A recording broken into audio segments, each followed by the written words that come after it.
perspective, here we are. Enrollment wise, not a big change from December. We're at 545 right now across sites versus 546 last month. So feel good there. That's above budget, below max enrollment. By the way, we did submit a revision to decrease our max enrollment last month, and there's a public meeting going on fairly shortly that is happening in Brooklyn, which is just a part of the process for material revisions that's happening. So that's informed. In terms of status for staffing and where we are now. So we had one vacancy last month at the high school with a PE teacher and health teacher. That position has now been filled. That person starts this week. At the middle school, and I think this has been kind of a stressor for us, we've got vacancies in mathematics. One of them happening last month and one of them happening this past week, both for personal reasons and things going on at home. And so I think Andrew's done a great job of kind of like officiating this and making sure that kids are cared for in their classes, the team is cared for, et cetera, but certainly not an easy situation for us. But thank you for doing the good work, and we're in this together in terms of making it happen.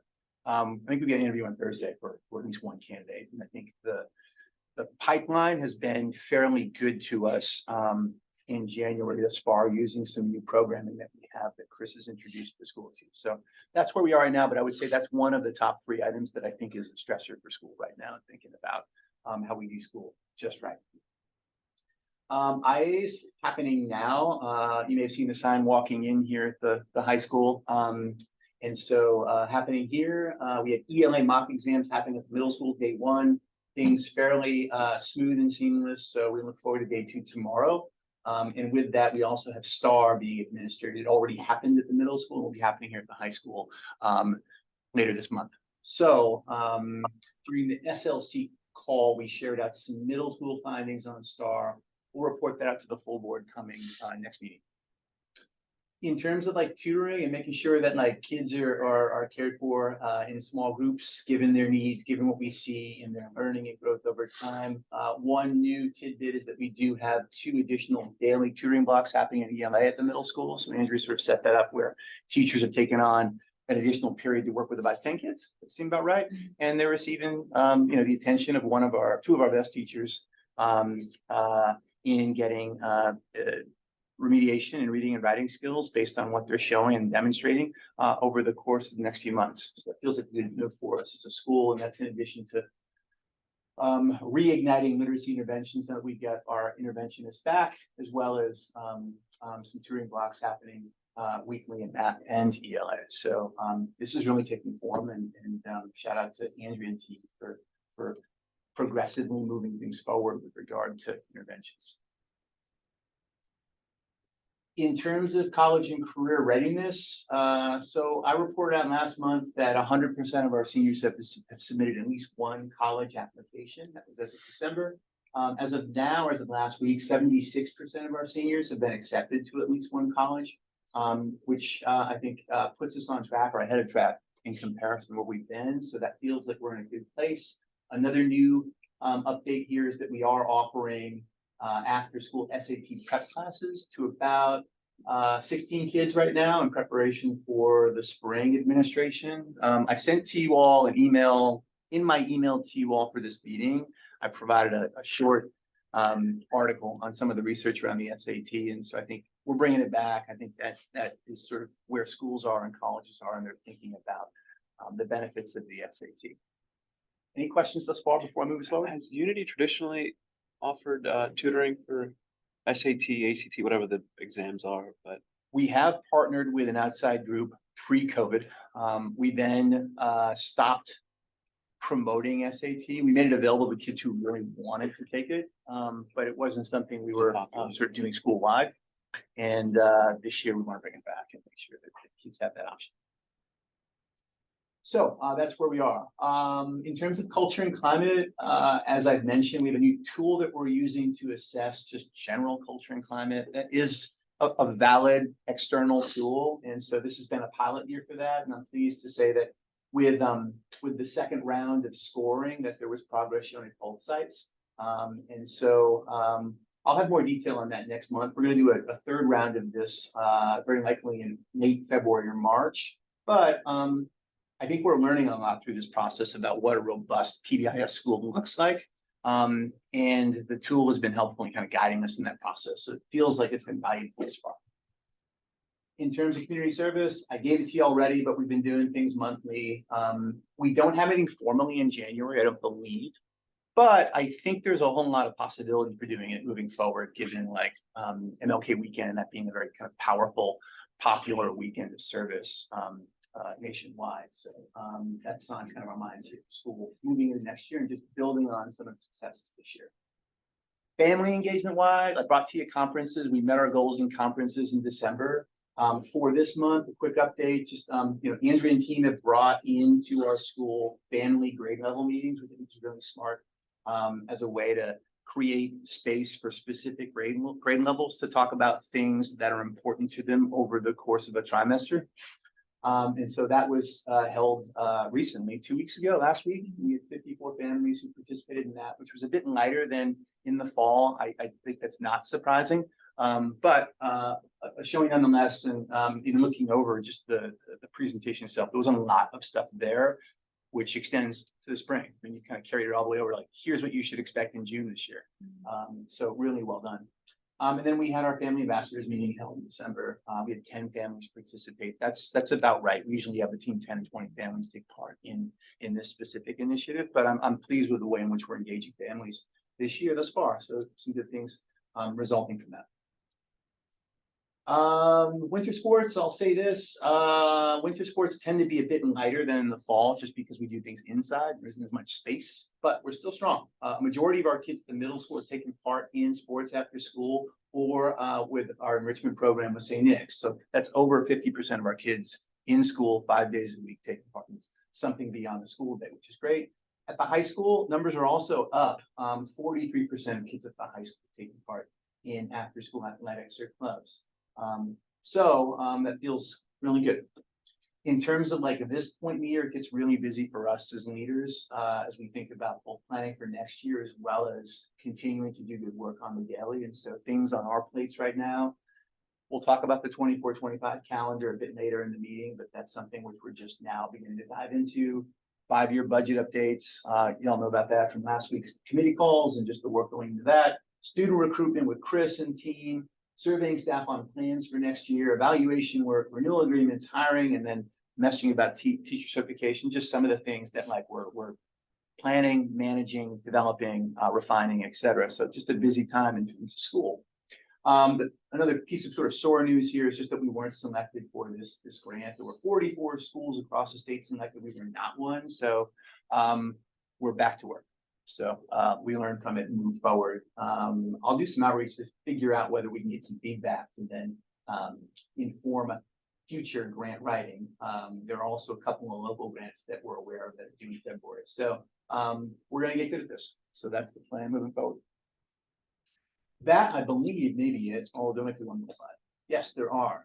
In terms of board events and what's going on, we did reschedule the middle school visit among board because of some conflicts. And so that date is to be determined for that. And then we have right now a high school visit set for the 6th of February. And so right now, Jim and Trudy are attending that. And we're excited to host. So that's the latest there with board events. Development wise, we raised about $34,000, $33,000 in the month of December. There were 10 donors that gave in the month of December. So not a whole lot of like campaigning going on there. And so I think this is something, and we're very happy to receive it. And so we're kind of going to get busy with things come the spring. And then I am pleased to say that we are launching successfully thus far an advisory council, which is not an associate board. It's not a board. It's a group of professionals that just want to like be a part of the school. And there's a dues component to that. There's an action, like a participation component to that, and then a consulting component to that. We'll likely have 13 members as of tomorrow, which is not bad. And from there, I see doubling that by the spring. So right now, it feels good, and that's a way of kind of building pipeline, building connection, building community in honor of our kids. In addition, facility updates, the gym floor is about ready to go downstairs after flood. So lines are being painted this week. We have testing going on, so there's nothing downstairs going on, so it works out well. We'll talk about a possible expansion of this building momentarily in this meeting today, and then we've got renovations also happening at our middle school, where it looks as if that'll be happening in late February, early March at the earliest, and then continuing over a couple of years. So that's a DOE project, not as involved, but we are, you know, responsible for being informed about what's going on and then advocating in the event that we don't feel like something is happening the way it should. School finance wise, 4 metrics are being met as of December, and we are now working actively on a 5-year budget, which was discussed with the AFC last week. Those are headlines. Now you have a sense of full school. Let's dive into other things. Another kind of way of looking at this, if you want to see this, here's a handout, but this is the data dashboard for the month of January. And I'll hit on a couple of things if I miss something, but this should also give you a sense of where we are as of now across 15 different key metrics that the board has deemed sort of relevant and important to its work in governing the school. I'll start with what's in green. And there's only 2 colors here. I'll say a little bit about that in a moment. But right now, and what's in Kelly green on the leftmost column represents where there's been updates over the last month. And the areas not in green are left over from prior months where there's the most recent status provided. So in green, demographics are good this year with regard to like us being responsible for serving a represented demographic. So we're good there. We are good with student attrition right now at 3%. We are good with finance. I mentioned that a moment ago. We are good with trustee participation. We've got a small group this year, but like it works out well, and I'm really enjoying working with our team. So we're good with regard to quorum. With regard to development right now, with regard to family participation, I said a bit about that earlier, but we're in good form based on conferences, and some of the metrics that we have is what dictates success here with family participation. We are good with extracurriculars and the amount or percentage of kids who are taking part in winter athletics and enrichment after school. And we are good with SPED compliance right now in terms of IEPs being up to date, services being either partially fulfilled or fully fulfilled, depending on kids' individual circumstances. So that's where we are in the green. Now I could go back and forth. I could call what's in red, yellow, or red. And I just been thinking about this group today, including teammates. I'm feeling like, let's just call it red. These are things we want to work on. But I think an argument could be made that they're yellow because there's variation across some of these big broad measures. And so let me say a bit more about that. So with enrollment, we're at 545. That varies because while we're above budget, we're below kind of where we want to be ideally. So it varies. In terms of course pass rates, we dove into that with the SLC last week, but essentially we've got some areas that were in really strong form with regard to what's demonstrated kid and learning wise as reflected in grades. And then there's some areas where we just are watching carefully, intervening, coaching, etc. And so you'll see in the notes column kind of where we are with regard to specific areas where we feel like we want to get better. Interim assessments, there will be an update later this month with regard to how things are, but the latest reading based on IA1 was that there was some variation. In some areas we did really well, in other areas we didn't do so well. And so there's work to do in those areas that we didn't do well. Attendance wise, middle school strong right now at 92%. High school is a bit lower at 89%, but that's an uptick over where we were last month. So some progress made there. So that varies. Out of school suspension right now, this number right here, this percentage represents the number of unique suspensions of kids who are enrolled in our school.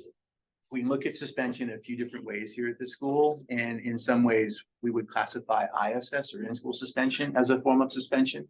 That's not here. So I say all that because depending on how we're defining suspension, the percentages may change somewhat, but we have our eye on all of them.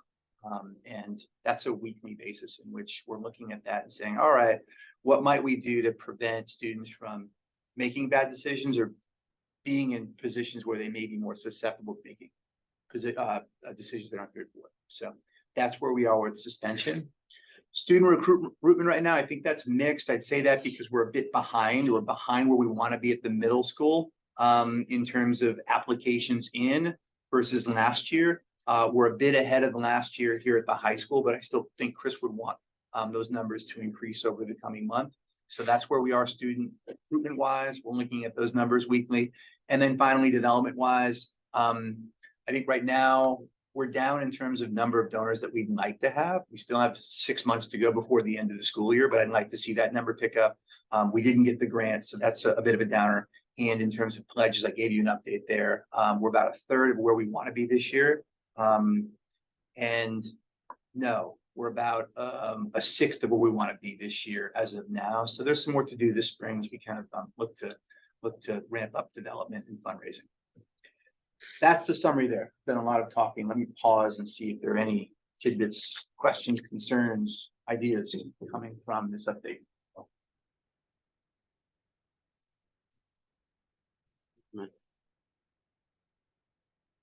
All right, so with that, we move into now, and you'll see, we'll now move into let's see, strategic planning. Yeah, cool. So I want to talk a bit about where we are with regard to expansion of building and some of the thinking that has happened within the DFC, the AFC. Grace may peek in a little while, and she can also provide some kind of tidbits on daily experiences here at the school and how this expansion may benefit school in terms of programming and flow. And then we'll talk about some of the economics behind it too and where we are at this point in time. And so this is meant to be kind of a very early conversation here, but there's at least one decision that I'd like for the board to make today, if possible, around a next step in this process to be in line with the timeline we need to perhaps embark on construction this summer. So I think with that, here we are. Milestone of 2023, we purchased a building and said we want to make this our home and make sure it best serves our kids. And so that was a lot of effort. So I want to thank members who are here tonight for putting in a lot of hours voluntarily to make this happen. The work now is in equipping it and customizing it with the sorts of things we need to truly advance our mission. So this is what I see as the before photo of a funky but very promising building here at the school in the heart of Williamsburg. That would be the rendering that we created a number of years when we first moved in, which we're going to see through. But you'll notice much more lighting, much more vibrancy. Some of the things that are there have shown up, such as the banners and new doors and things, but there's work to do. So this is the vision, perhaps with a floor on top, which is what we're going to talk about tonight. So in terms of customizing and equipping our space, we've identified a few key needs here at the school. We serve 275-ish students here, 270-ish students here at the school right now, and given experiences here at the school, there's a need for more classrooms. To give you a sense of like what that looks like, this is rough, but I believe at our middle school, we serve the same number of students. We've got about 18 classrooms, and then we share a gym, we share an auditorium, we share a cafeteria. Here at this school, not including the trailers right now, we've got 13 classrooms. So it's a significant difference in terms of how we best utilize space here. If we were looking at square footage, it's pretty small in terms of kids per space here at the school in comparison to, I think, some of our neighbors nearby and even our middle school in a co-located space. So more classrooms is one. A multi-purpose space right now. We've got our gym right now, but like we use it for everything. And it'd be nice to have some flexibility to have something else in addition to it that could be smaller, but still allows for us to have some community convening and experiences going on. There's need for more workspace. I think we've got classrooms right now that have been built out and are used as office spaces, but very often it's hard to find individual private spaces to kind of get work done, intellectually prep, have hard conversations, that kind of thing. So we lack that right now. And often that means then going down the street to a bakery or a deli or something like that. Finally, I think just in terms of like breakout spaces for kids interventions, there's a need for that too in the same vein. So having spaces where 4 or 5 kids can come out of a class to get something more customized from a learning specialist in history or in math is something that we lack. So I think what I've done here is I've laid out some of the needs that we have, and then I've listed out also some of the challenges we face, and then I've explained those to you too. So I won't go into detail about the second kind of series of bullets. I will say right now we've got a hard time getting a nurse here in the building. We should have a nurse for free in the building here, but because of the lack of what a nurse's office should have, as defined by the Department of Health, we haven't been able to kind of solidify one. Last year we went out of pocket for that. It was a significant expense, and it took away from perhaps other things that we could have done with that funding. So that's just real decision making part of school meeting. So those are needs. And so to address those needs, the proposal, what we've been thinking about even before this purchase went through, is the expansion of this building by 1 floor. And with that expansion, also having taken place some modest modifications to the building now that we've lived in it for 6 years or so and know its quirks and know how to best maximize its use and benefit. So here specifically, and there's a rendering I'll show you in a little while, a very early rendering. As we expand the building by a floor, seek to do so, there are some additional benefits to that in terms of just what it means for school and the way we operate. One of those is that we would be able to increase our enrollment here at this school without having it heavily impact our programming, staffing, etc. So we're talking about 30 or 40 kids among 4 grades. That's about 10 kids or less per grade. If we have 4 sections of classes going on average per grade, we're talking about 2 or 3 kids per class in addition to what we have now. So we have some of the seating for that. In addition, I think just having more space here in the building and having some of these renovations take place certainly positively impacts both student recruitment here at the school, particularly among our 8th graders, who we want to be excited when they're like, wow, Unity High, what a great place, and look at all the things they have in this building, as well as among staff. I think Grace could speak to this more. She's doing a bit of a listening tour now, where I think one of the common themes coming out of that tour is that, like, hey, I've got 4 classes or 5 classes a day, and they're in 4 different classrooms, and they're back-to-back classes. So I have 4 minutes to like get all my stuff from one class to the next. I got 25. You've seen it on TV. It's real, you know. And so those sorts of things just impact over 180 days people's feelings of success, some of their stress levels, etc. So it does impact people. Please pop in a minute, but we've been working on collating themes and responses, and I think that is a key thing. And even looking around this room, you can see that in this room, we have ELA classes and math classes and multiple things that are transitioned all the time. So that like represents the life of this room, which with a little stress taken off, folks could have like more of a well-designed set series of structures in their rooms. That makes sense. Whereas I know these teachers teach on multiple floors.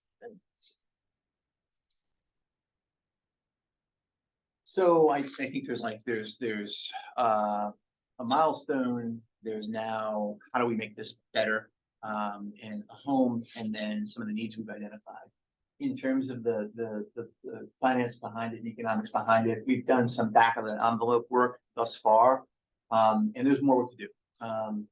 And so I guess, Kristen, this is sort of your area of expertise. You want to take people through this in some detail, but knowing again that we created this last week and this is still fairly pencil form right now. Yeah, so just looking at available cash, BNY is the bond proceeds that were left over after the purchase of the building. Those are supposed to be for the repairs and maintenance. We're going to talk with Cliff about that, make sure we have appropriate uses in compliance with the bond. And then we do have a little bit of cash at LLC, FOMB LLC, which is the new FOMB for the bond purposes. That's where we're paying our bills out of for the most part. And then FOMB itself, the traditional FOMB. So right now, it's December 31st, we're about $3.5 million liquid cash that we have. And then down below are some preliminary numbers around the expansion, and what those costs would be, and some of the repairs and maintenance, which I think Josh was the CBRE, that was submitted with the bond. So looking at that, we are short a little bit right now. So fundraising and development.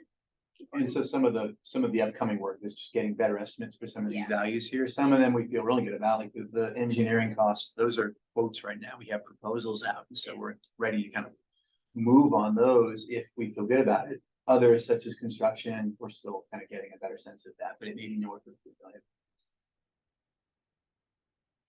Jim or Sal, anything you'd add based on just the conversations we've had in the past week with Loci and others? Are there grants available for some of this to schools that need to upgrade, update? There are capital grants. This might be sort of north of what a typical local council member might provide to a school. Like we received $100,000 from a state assembly member 3 years ago for Right. new windows. Windows, yeah. But even some of the more minor updates, like if you can bifurcate it and the more minor updates, maybe there's grants for those to just chip away at our delta there. So I think that's in the cards. I did speak with a local state assembly members, chief of staff 2 days ago, and there is capital funding available through that office. That office is not in this area, so it's about kind of finding the right person who covers and represents Williamsburg. Could you talk about the CBRE dollars again? I'm not remembering how that works. Is it sort of you use it or lose it? Hey guys. So we've got I think we're required, like, so we've received some guidance here, but I think what I understand now is we've got about 1.5 million available for renovations to building. Some of the renovations to building are also things we're doing as a part of the expansion. And so with that, there now is not the need with expansion to do some of those things because it'd be covered under renovations. So that's some of the math behind the 644,000 here. I don't remember what the time frame is for spending that down. It's 2 or 3 years. Yeah. And so we, as a part of the purchase, put forward a proposal based on a group looking at this building and saying, here are some of the immediate upgrades that should happen, and here are some of the upgrades that should happen over the course of the next 3 years. And so some of that funding could be used, which would then not have us spending money on some of that work, which relates to an expansion. Right, but it'd have to be sort of within that context. Correct. And my biggest, we touched on it before the meeting. I'm concerned about the construction number. Yeah. I think it's really light, like really light. Yeah. That's my biggest concern right now. I don't know where you're at, Jim. I don't know if you saw Dave Briggs' email earlier. Jim? Yeah, I did. I did, and I pinged him back, and he's replied twice now. I don't But that's necessarily, but I was just kind of doing back of the envelope stuff myself, and you know, it's not going to be 2.5 or 3. I mean, and that number that we've been floating around it's 2.5 years old now, I think. Yeah. I feel. yeah, I agree. Yeah, so we'll have to figure out how to. I think there's a financing component we need to start discussing, and because we will have more space and we will have more kids. So, and the question is, can we use that to finance some of this? Obviously, it's a chicken egg thing. We won't have more kids without more space. So yeah, I think I agree though. I mean, I think what David sent, I want to see what other people say about the number. I think given the time frame, you know, it feels like this is one that came over the transom, and this group was given maybe a couple days to throw something in. So of course it's going to be high. But it's I think this 3 million is gonna be light. I think it's gonna be higher than that. So we need to think about that. Getting to your chicken and egg issue, is this targeted to provide space for the next school year or the year after that? So we'll talk about a timeline shortly. Because I'm just cognizant of now is recruitment, right? Yeah. Or- Yeah, so it would not be for this coming This fall. following. that So I impact- think a next step on Math. our part, and this would be my work along with Sal and Jim and then Mosai, who's been consulting for us, is to get a few other estimates for construction. So that's immediate, and then I think some of the other numbers here will be refined, but that's maybe the biggest kind of like unknown right now, or the one that's in the greatest refinement. So let's talk a bit about some of the questions that have been raised with Jeanette.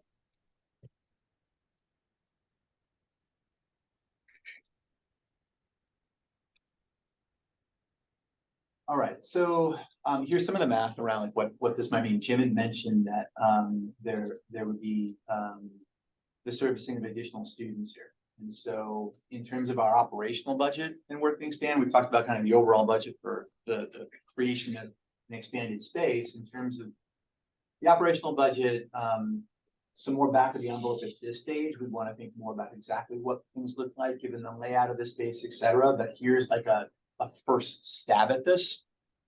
If we increased enrollment by 10 students per grade or 40 students overall, that would result in additional revenues of about 1.1 to 1.3 million. That'd be starting in 25, 26 or 26, 27, depending on what happens this summer and whether we can embark on some of the work this summer. Does So the 1 to 1.3, is that just the per pupil or does that? that includes the rental assistance too. So that would be the additional revenue from being able to sort of do this. And I'll show initial layout momentarily. And again, it's very early. In terms of costs, what's nice about this is we're talking about a small number of students per grade. And so in thinking about teacher ratio in the school, which is really kid friendly, extremely, there would potentially be no additional need for additional teachers. There may be the need for an additional staff member or 3 custodial staff, safety, et cetera, would be things we'd want to think about. And perhaps a modest impact on per pupil or total supplies and thinking about kids and materials. And then I think, you know, if this is accurate, then we would be able to use some of this additional funding to both fund the building as well as over the long term fund other kind of academic initiatives, interventions, curricular and extracurricular enrichment, training of teachers and leaders, et cetera. So that's, I think, the long-term view of where this can be potentially valuable to school and the way in which we have resources to do good things in alignment with our mission. Are there any questions there? Just from a clarification, I understand this standpoint. And I think the 40 students fits within our charter cap, right? We Well, wouldn't yeah, bring so this that's above. yep, and that's been a part of the calculus thus far. My strong desire is that we have heavier 9th and 10th grade numbers and that we stop backfilling at the 11th and 12th grade. I just think that it gets tricky. So I would really want us to be strategic about how are we holding in this additional 40 in a way where there's also like a long-term strategy on what's our backfill approach. Right, so maybe that first year you only get 25 because you're focusing just on 9th and 10th, and you don't, it may take a few years to get up to 40.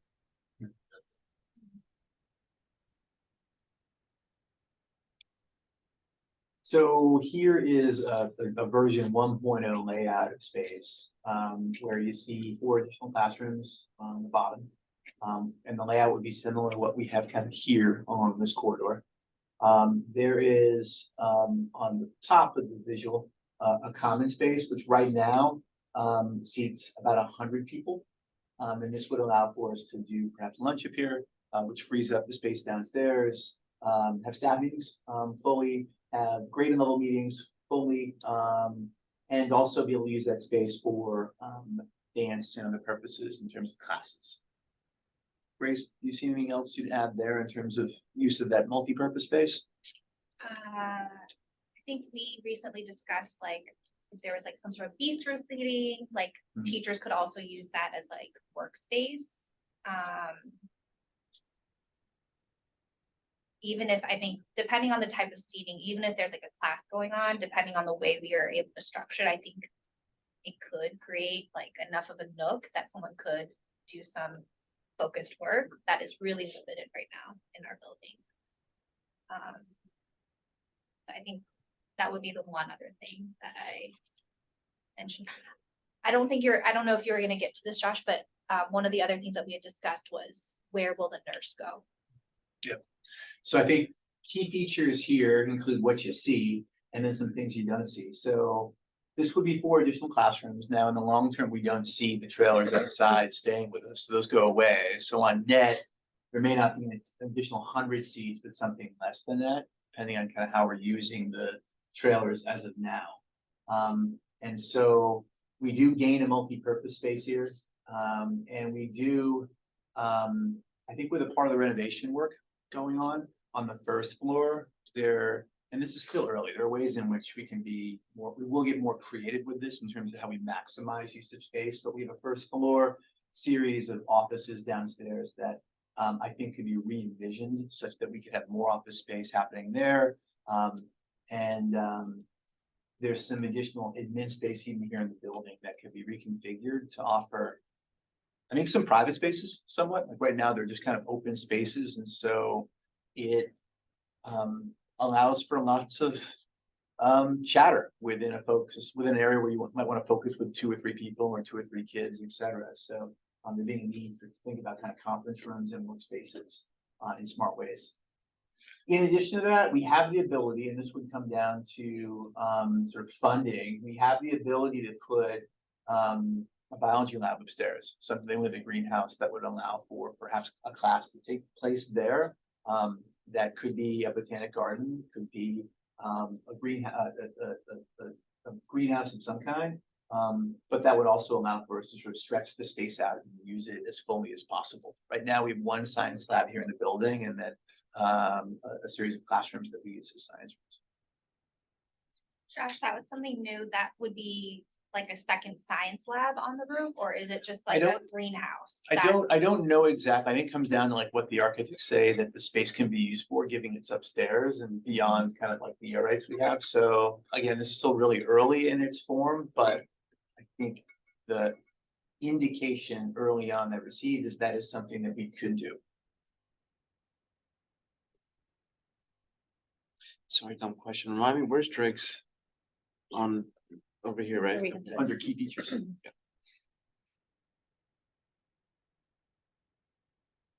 Other questions here? All right, let's talk about timeline. Okay, this was timeline. This was created as of Thursday of last week, but the timeline here. So on the left, you see some of the services that would need to be happening over the course of the initial phase of construction. So this is between now and June, and what needs to happen as depicted by LOSI. And so right now we're in the initial phases of this, which is the program layout, and that's happening this month.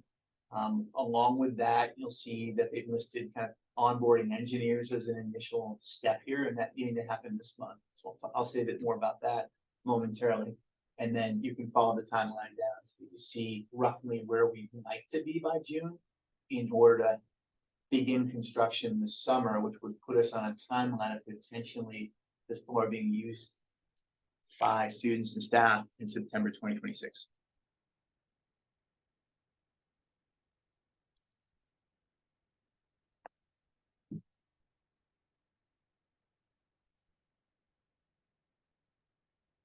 So according to our architects and even in a conversation with Jake last week, I think this is ambitious, but perhaps doable. in an ideal world, what they're trying to do is over this summer, correct me if I'm wrong, Josh, basically like tear off the roof, start building the 4th floor structure, and then have it sealed by the end of the summer. Then hold off, and then the following summer, continue building out the inside of the space, or is it something like that? At this point, yeah, this is your field more so than mine. I think you and Jim to say, hey, does that seem about right to you? I think But is that what everyone- Briggs has been suggesting would be the kind of That's right. ideal? Yeah, Yeah. that's right. And then depending on the contractor, could they get in during the school year and quietly do the interior fit out? That's the, but that's what they're talking about for this summer. Get the steel in, close, new roof, etc., and close it, button it up, waterproof it for the winter, and go away, come back in the summer of next year, unless we figure out a way to get it all done at once. Does the budget build in, contingencies for all the things that go wrong with construction? You typically add. We don't, But we don't have that yet, to be honest. We're just getting feelers out to people to submit those, but it absolutely will, yes. At the end of the day, yeah. so right now, budget wise, where it's like we don't know. We hardly know any information right now because basically we just started talking about it more intensely last week, really. And to get a proper estimate, these guys have to reach out to their subs, and it could take so order of magnitude. There's some discussions that have happened, but I think it's hard to tell an accurate kind of number right now on the construction side. Yeah, it's tough. We have to tell them what we want them to build, and as you can see, we're not exactly 100% there. We have to get some engineering work done, which will impact things. Hopefully not in the positive, not in the increase in budget direction, but so we're kind of doing both at the same time, working on what we want and asking people to propose on what we have to date. So I would guess we're a couple weeks away. I think that with the preliminary drawings, once we approve those, go out and we get the engineering reports, which should happen very quickly here, if we approve the engineers, we should have pretty good numbers, and with all the sorts of caveats and contingencies, we'll know what we're looking at. So what are the biggest? I see. Good. I was gonna say, what are the biggest pressure points on this timeline besides the engineers? Like, once we have drawings, I guess my question is, what's the real go, What could no go go? wrong? What's the real go, no go point on this where we have to really commit and make a decision? I guess it depends on how much we're okay with spending. Right. Like, for example, right now, we need to make decisions on engineers, which is a certain amount of money. It's in the hundreds, I think. And so, once we spend that, we've spent that money. It doesn't mean we're definitely going to build. Right. But we had to get that work done. I'm not sure if that answers your question. And then there's stress points leading into the construction part, which is just structurally, we don't know. Yeah, they're building out the floor and all that, but they're not sure if they're going to have to reinforce the structure as it exists right now in order to hold up. Right. Another floor. The engineers are going to come out and make assessments and say, oh, you're going to need to put more steel here, or you're going to have to whatever.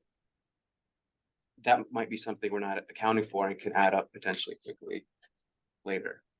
So the engineers are essentially helping us finalize the drawings to be able to go out to bid. And at the bid, that's the final. Yes. Right now, Yeah. So we have our architects, Loci. We're paying them $20,000 to work with the engineers and get the initial design drawings done, and then I think if I had to say it, if I had to guess, I guess we'd be about 200,000 in, including Loci, when we file with the DOB. Okay, and that's pencils down. Let's see what they say, and that that gets us to a place where we're in it for probably 200, 250, maybe. I don't know where that's going to land. And then we can say no, yes or no. Because we're going to know we can build. We'll have a bid document ready. We'll get bids from people, and that's free. They don't charge for that. And we'll be able to sit back and say, okay, do we do this or not? Or do we wait another year or whatever we want to do? I don't know, Sal, what do you think? Does that feel right? Or Josh? That sounds right, yeah. Yeah, I mean, the other Yeah. part of it, we talked about whether it's the same GC and we work out Yeah. one contract, we split it up. That might be related to how we raise funds. If we have to split that up over time and all that, but I mean, that's a real-time decision. Yep. So I think here's where I am with this. There's a genuine need to have more space here at the school in the short term and the long term. It just needs to happen at some point in time to like see vision, mission through fully. Right now, we have some information, but not all information. We know in order to move forward with this within a faster timeline that we have to incur costs with the engineer. And that's gonna happen anyway. So it's not a sunk cost. It happens now and then we put things off because we feel like we've got more information 5 months from now that inform that, then that's fine. It's still not wasted funding. It just allows for us to now move forward at a pace in which we feel prudent. So I think the decision point today is really not, do we go with the whole thing right now? Yeah. Or do we at least give ourselves the opportunity to go with the whole thing right now by moving forward with some engineering costs, which in my mind, Sal and Jim, I think you agree based on our conversation last week, that seem reasonable, seem like they've been well vetted. We got bids and feel like we're not rushed. Yeah. I mean, this is a decision to inform your decision, right? This is just, let's get more data, and that costs money. And see if we want to do this. Yeah, I mean, from my perspective, to your point, Josh, this needs to happen. We've known for a while the space needs something to be done, so. When does our trailer lease run until? 2026. The end of summer, August, yeah. 2026. Okay. So And is I mean, is there we the could- possibility of renewing that at some point in time? Is there the possibility of not? That space continue even at this level? Right. Also, yes. So It's a good question. Has there been any movement on the sale of our neighboring building? I haven't been in touch with the owners since our calls in December. So I don't know. I don't Okay. think so. All right. How does this timeline overlap with our renewal? We have 2 more years after this year, right? 3 more years. 3 more after years. this year. 3 more But you're right, that's sort of that year before. Year 4 would be an important. So that is the year that starts 26, 27. Would be our 4th year of our.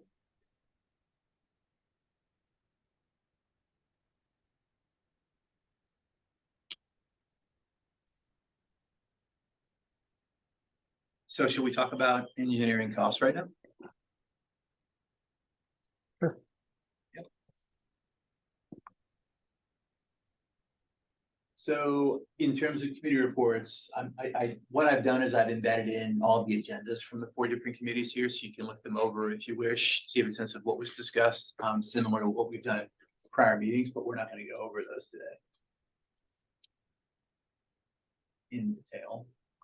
And we move into items for approval today. And there are 4 items for approval. 1 would be minutes from the December meeting. And so we do have quorum right now. And so Jim, I'll kind of have you take the lead here with regard to the first item.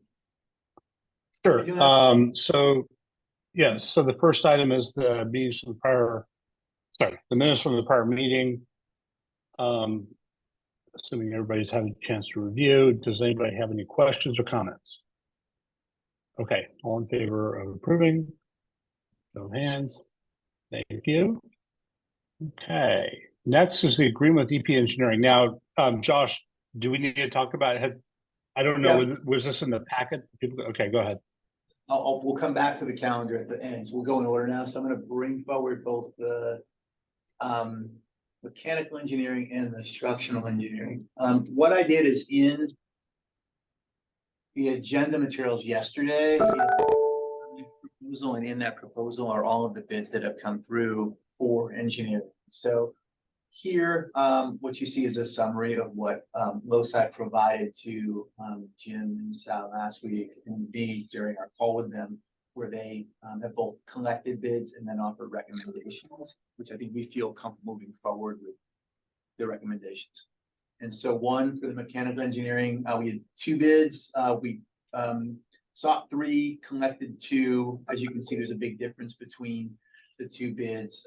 Sal had some questions about the differences between those 2 bids and why they were so vast. I think David fielded those questions adequately.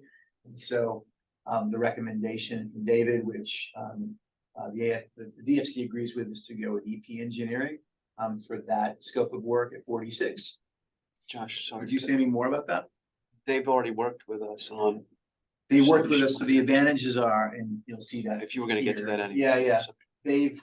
We've worked with them when we first moved in here, so they're aware of the building, they're familiar with it.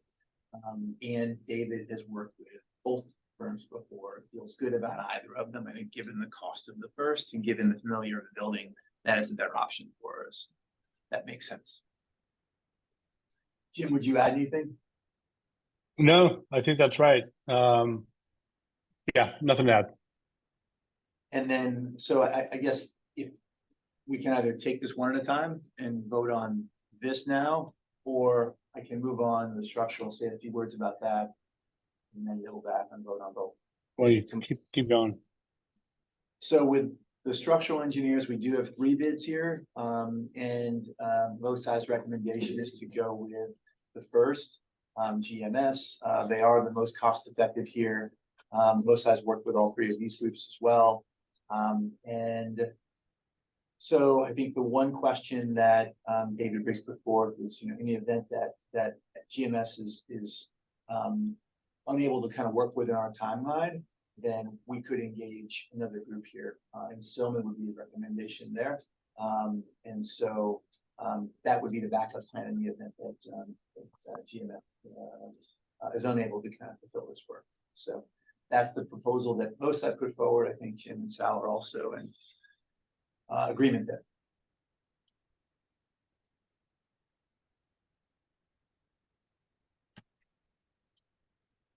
So I think with that, Okay. vote on these now. Yeah, if anybody have any questions, anything they want to talk about here on these 2 agreements? Okay. Okay, all in favor of approving the EP engineering and the GMS agreements? Show of hands.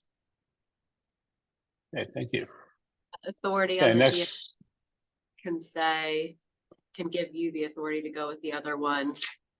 As just, as discussed. Yeah, and I think just something I'll add here, like this is the way in which we're operating right now is we have the Unity Board here, and then we have FOMB, and so FOMB will be voting on this either tomorrow or on Thursday as well. So it's happening in tandem, and so I don't anticipate differences in conclusions here. If there is, I would circle back, obviously, but I think I'd like, given where we are and this being kind of a new area for us, with F1 being very active with this building, it makes sense to make sure we're moving in lockstep. And to clarify, FOMB's paying. That's true. And they'll be party to the agreement. Okay. Full year calendar. Did we Did you vote vote? on the second item yet? I think or the third item, Yeah, I think he did. for both. Yeah, I sort of lumped them both in. all right, so with calendar tonight, what we'd like to have is the ability to move forward with the calendar over the course of the next few weeks. The next board meeting here, I think, is the 12th or 8th of March or something like that. So it's a little ways away. The DOE came out with calendars 2 years in advance this past June, which is something they haven't done before, but is really good for families. And so that's often been a sore point for us, is not being able to move forward with our calendar planning because they haven't released their calendar. So we have their calendar. we'd like to put things forward to our team and to students and families in the coming few weeks before the February break.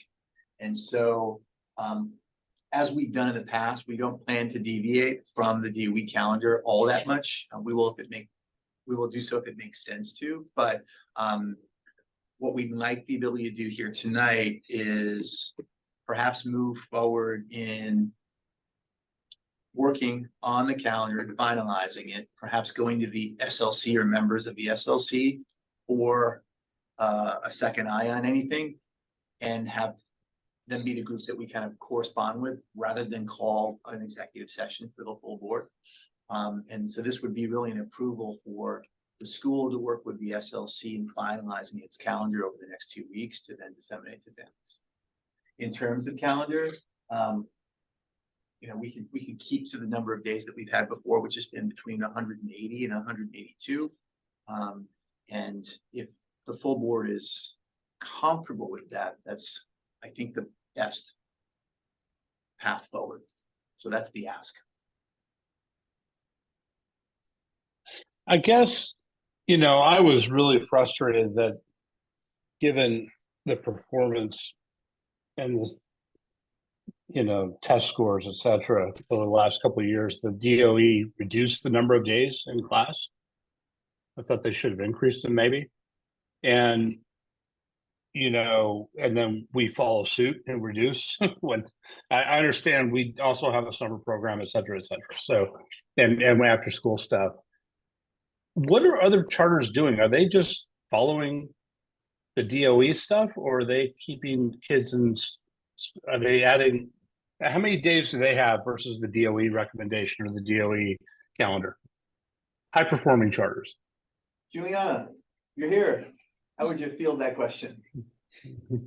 Yeah, I would say a good number of charters are still going beyond the DOE in total number of days.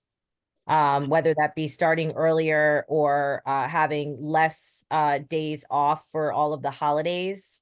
There are certain holidays that the DOE has schools off that, for example, Uncommon, we don't take. And so with that, we're able, I can get the exact number for you, Josh, but I think we budget for like 185, somewhere around there, for the most part. Yeah, that's good feedback. I think, Josh, I don't think we should feel like we need to follow the DOE because we don't, but we need to be careful because their family, if it's a national holiday, for example, and we're in school and there's a holiday that creates problems at the family level. But I really, it frustrated me when they cut the number of days when performance was falling. And so, okay, our answer is keep the kids out of school. And that should be our default. Let's put it that way. We should think about that. So I think in the past, we've gone around 182 days. That's what it was last year. And I think, what was the year before? It's typically been about 182. So I think the past few years it's been that, so it hasn't changed. I thought they cut it. I thought they cut it last year. Am I wrong? I'm referring to us, but we haven't adhered strictly to the DOE schedule before. We haven't been in lockstep with them. We're close. We're 98%, overlapping with them. But there are typically a couple of days where we feel as if it's best for us as a school given mission to deviate. So we do. And where I'd like to see us go as a school is in thinking about our students that need additional help, which, maybe 50% of our kids, maybe 40% of our kids, whatever it is, and giving them more, which I think we've seen more success with. And so whether that's happening over the course of the summer with what we Which might not be an official school day. It might be outside of the 180 number. Is that what you're saying? But it's still a learning day in the way in which we're interacting with kids. So I think that's a better path than, for example, moving to 190 days of school and just kind of like having all kids kind of experience the same thing. So I found some power in working with kids in small groups. I think our summer program has shown some of that over the past couple of years, and see benefit to offering more days, significantly more days to the students at our school who need it most. And then offering, I mean, certainly, if we have the funding to do so, and it often comes down to funding, offering other sorts of enrichment and extracurricular experiences to kids, either beyond the school day or over the course of the summer, or even within breaks. I think what's nice with our partnership with St. Nick's is we've been able to do some of that in spurts over the course of breaks in recent years. So Look, that makes sense. I get all that, and it makes a lot of sense because you can focus resources on a smaller group on those days that are not official school days. But just so I'm clear, DOE for the 24-25 year is how many days of in-class learning are they proposing? 180. That's I think What that's year my- what was the year before? Maybe it's state Minimum. law. I feel like the DOE is like 182 this year. And the year before? 2 years ago, what was it? We added 2 holidays last year, and I'm not sure if they then expanded the number of regular school days beyond the holiday or just did not. But I think that's math that we can do. Well, yeah, I just, you get where I am. I don't want less days overall, but I understand, I take your point. That it's, our school year goes beyond 180 or whatever it is. We work with people outside of the regular school days. But I just want to be very careful about reducing the number of days in class, because even, we've seen it, the kids, when they're not in class, there's other issues that come up when they're, these are high school kids. I was one too. And being in school is important for discipline and whatnot. I think the work we did with our authorizer this past year and revising some of the language in our key design elements was to have that we offer more hours of instruction over the course of the year. And that's just with an extended day. So we don't have any Yeah. language, more days of school than the DOE. It simply is more hours of school. So that allows for us to then think about what we do in the summer, what we do in the afternoon. And, here and there, when it makes sense, what we do over general school vacations.